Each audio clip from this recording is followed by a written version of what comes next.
one of the comments I hear quite a bit from people who are seeing some of my chip carvings for the first time is something like, wow, you must have a lot of patience, or that takes a lot of patience. And what they're referring to is, especially in things like this that have kind of a lot of small and ornate chip carving areas, is just the time that it takes to repetitively make each chip and execute the carving. And they're right.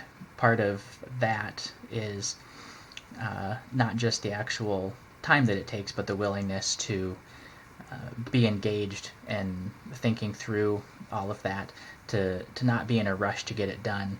That chip carving is really an active, mentally engaged, and tactile process to take time to feel the knife, what the knife is doing, what the wood is doing, and not just trying to be a machine and run through it, but to really be present and experience what you're doing, and oftentimes making changes from one chip to the next. So there is that aspect of the patience of chip carving, but I also realized recently, as I was kind of thinking about that a little bit, is just that every aspect, all of chip carving, is really built on patience. So some of the other aspects of it, obviously, we're kind of all familiar with the patience of doing the carving, but another aspect is the learning process. So this is the first practice board, the first chips that I ever carved. And, you know, some of these up here aren't too bad for a complete beginner. And there's various qualities of chips, but certainly these are nothing like this. And this is, you know, looks like a beginner carved it. And this rosette certainly leaves a lot to be desired, but that's to be expected from someone who's just beginning. And I actually took about 6 months of carving kind of this stuff on my own, and finding just random things online, trying it out, seeing what works, what doesn't, what's hard, finding just some logos to try carving those. And you can see, even probably a couple months in, my circles are still not great. My Detroit Tigers D is not very smooth.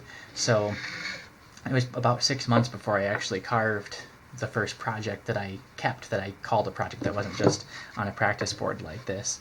And it wasn't professional quality. It wasn't something that I'm going to sell, but it was a little coaster that I continue to use. Now it's just kind of a fun reminder and a little trinket for myself. But a lot of people, when they get started in really any new thing, but especially something as kind of detailed and potentially challenging as chip carving, is getting discouraged and losing heart in maybe the first few hours, or seeing someone who's been doing it for a long time and not being able to get those kind of results. So you definitely need to make sure that you've got the patience with yourself in the process of learning, and being willing to have a bunch of not good looking practice, but as long as you're having patience in the carving sessions, as I just talked about, and kind of learning how to improve and move forward through that, you need to make sure that you can give yourself the time that it takes to actually improve. And the final thing, for me anyway, that I think of is in the finishing process.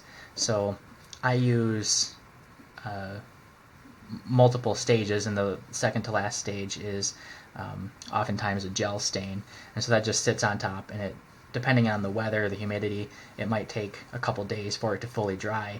And I, one time a few years ago, when I was earlier on in my carving, didn't quite realize, and I was in more of a hurry, and so I only gave it, you know, a few hours to dry, applied the spray lacquer on top, and it created kind of a milky white sort of coat in between the stain and the lacquer on top, and that ended up setting me back. Then I had to sand all the lacquer off, get the milky white stuff, which was the water and, you know, liquids trying to evaporate out of the stain.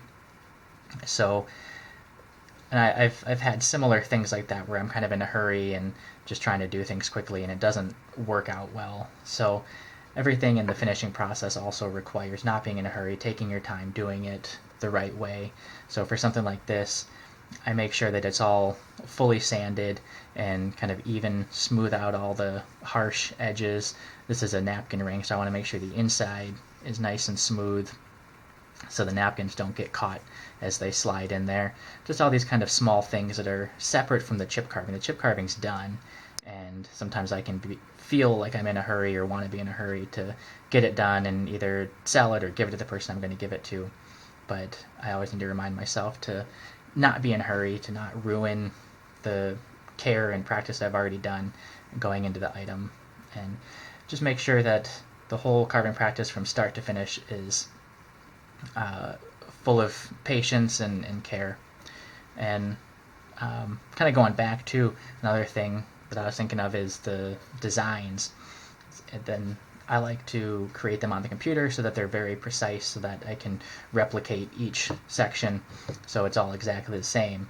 And then, my goal at that point is going to be to carve them all exactly the same. And for something like this, I wasn't able to do it on the computer because then I can't print it. There's no way to apply the printed pattern onto this curved surface. So this had to be done by hand. And so if you might have seen in the video that I posted on this, I was going along with the pencil and ruler to actually draw all the dots, the lines, and get it as precise as I can. And you'll see it's not perfectly even. Part of that was just lack of ability to carve as perfectly evenly and straight on this carved surface as a flat board. But part of it too is just my own inability to create the pattern lines as precisely and evenly. But I wanted to make sure I took the time to do it at least as perfectly as I could. And so yeah, whether you're putting patterns down by hand using a compass and ruler or whatever, or creating them on the computer, or printing them off and resizing them, making sure they're the right size, all those things, again, just to not get in a hurry to get started carving, and make sure that you're taking the time for each step that you're on to make it the best that you can.